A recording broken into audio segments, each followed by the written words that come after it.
Who owns the water in the valley? The Imperial Irrigation District's water is held in trust by the IID. The Colorado River, that is held, water rights are held in trust. So there's a relationship between the IID, the property owners, and the citizens of the Imperial Valley to get an equitable share and percentage of that water.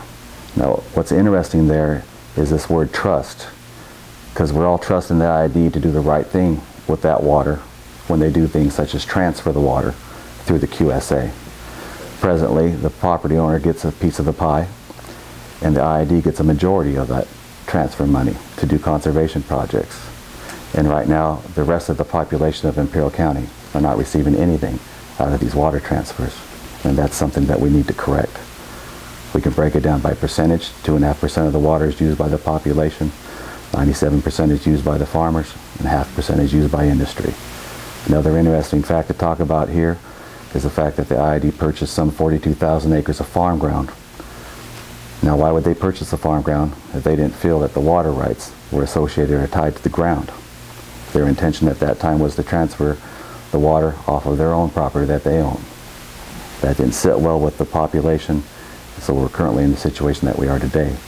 But once again, I've got to tell you that we're not bringing any of that transfer money back to the economy, back to this poor economy of the Imperial Valley, which desperately needs it. Speaking of the QSA, it's been in the news, obviously here for years and a lot lately as well. What do you think about the QSA in its current form, and just briefly, what changes would you like to see? In its current form, it's had a lot of litigation. It's been ruled invalid by the court in Sacramento. Since that time, an appeal and stay process has been worked on by the IID, and it's been successful. Along with that appeal and stay process, the board passed a resolution that they would negotiate with all those interested and concerned with the QSA to repair it, to put it together, put it back together. They need to negotiate, improve, and repair that QSA so we can take care, protect our water rights, and not get stuck with an environmental nightmare that the Salton Sea currently appears to be becoming. Do you think that the IID has done its due diligence in water conservation? Would you like to see them do more? We're presently 7 years into the QSA, and the water conservation projects consist of primarily some managed marshlands. The IID has received somewhere between $80 to $100 million of the transfer monies, and those monies dedicated to do conservation projects. At this time, they haven't done those conservation projects. They're focusing more on a large construction engineered type conservation project, a receptor canal, and what they've forgotten about, a major critical piece of the pie, is the on-farm conservation that takes place. These farmers are using sprinklers, overhead sprinklers, they're using drip irrigation, that's conserving water. None of the farmers that are doing that presently are getting any credit for that conserved water. The transfer was easy money, fast, easy money to take, and it effectively killed the on-farm conservation. We've got to take baby steps in all these processes. If you're going to conserve water on farm, we need to get some money back to the farmers to assist them on the infrastructure costs of the drip systems and develop it 1,000 acres to 10,000 acres to 100,000 acres, either on semi-permanent crops like alfalfa or more intensive row crops and vegetables. But as we do that, those monies will come back into the economy. There'll be more sales, there'll be more labor involved on the farm, and this is going to be more of a high-end technical type of a labor as they use these sophisticated irrigation systems. Okay, thank you.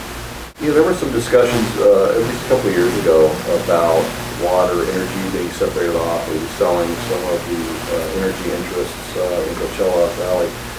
How do you feel about the separation of water and energy? At this time, I do not feel that's the way to go.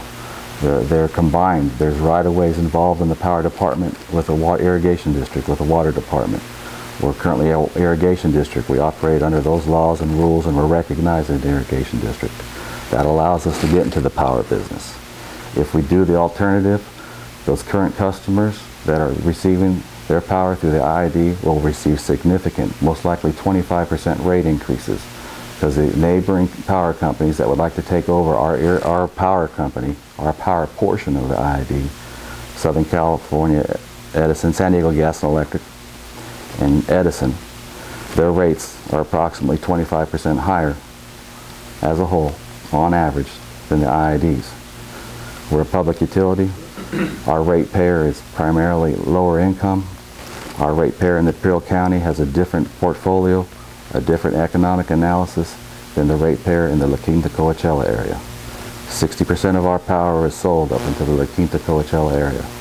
However, they don't get a vote. We're an irrigation district. We need to think about our ratepayers first, and as you do the right thing for the ratepayer, you'll do the right thing for the IID and Imperial County as a whole. But I do not agree at this time with splitting up the power and the water department. Renewable energy, obviously a large issue around here. On the IID board, how would you balance the needs of the ag community versus bringing in renewable energy, other businesses? The most cost-effective renewable energy projects we have in Imperial County at this time are geothermal. They've recently put together a deal with Ram Energy for $70 a megawatt. It's very cost-effective as far as renewable. Is it cost-effective as far as what the portfolio currently has in the IID? No, it's not. However, we do have a green energy requirement that we need to meet. We need to move forward with it. We need to be embracing these solar, wind, and especially the historic geothermal property rights and minerals rights that we have in Imperial County to develop these. At this time, these people struggle with their contact and communication with the IID. They have a hard time even getting water to do their projects. Recently, they've changed the water rate structure for industrial water to these geothermal companies to some $450 an acre foot. And it's an unusual situation. The IID is not supposed to sell the water. They transfer the water, they handle the water, they deliver the water, and that's what they're supposed to charge for. So you have a water rate currently of some $19 an acre foot for farmers, $68 an acre foot for municipalities, and now $450 an acre foot for geothermal. It just doesn't make sense. It doesn't sit well, especially when you look at the primary use of that water. We need to figure this out and work it out. They could take a footprint of 600 or 1,000 acres of ground, and maybe they could do an internal, and I say internal, water transfer within Imperial County to get those waters to those geothermal fields. Perhaps we could pump some water out of the East Mesa and put it into our system and take it to those geothermal fields. They also need to work and develop the transmission lines to get this renewable green energy out. The biggest thing the IID board and administration needs to do, and the key thing here is the administration, is they need to embrace our community. They need to embrace these industries, geothermal, solar, wind, and the ag community to move forward. It has to stop being so confrontational. There has to be so much legal involved, and we need to streamline this system. Not only streamline it at the IID, we need to streamline it at the county level. You know, the IID went through having a general manager, and not having a general manager, an interim general manager, and now Brian Brady's been here for a while. What do you think about the job he has done? What do you think he's brought to the valley? Well, we desperately need administration and management at the IID, and Dr. Brady has done that. He's brought in a real powerful, experienced, knowledgeable team. It's unfortunate that they haven't moved to our communities and participate in our churches, our service clubs, pay taxes here, buy a house here, pay property tax here, embrace the community. There's a disconnect there.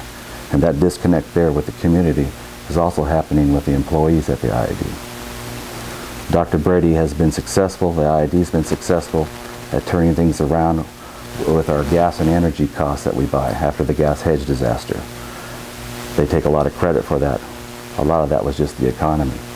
They've turned things around, they've got the bank accounts filled up again, and they're currently over collecting on this ECA rate. It's a long subject.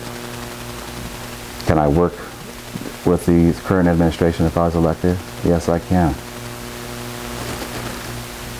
Can the current administration move forward and take the IID into the future? Yes, I feel they can. However, it needs to go in another direction. They need to embrace our community. They need to have the board more involved. And we don't need so many split 3-2 board votes at the IID. Question is, you're talking directly to voters. Why you? Why should they give you a vote? I'm local or born and raised here. I learned how to read, reading the Ivy Press, sitting next to my father. I like to understand what's going around. I have a private sector experience in the ag community. I'm very involved with the community, the various boards and associations.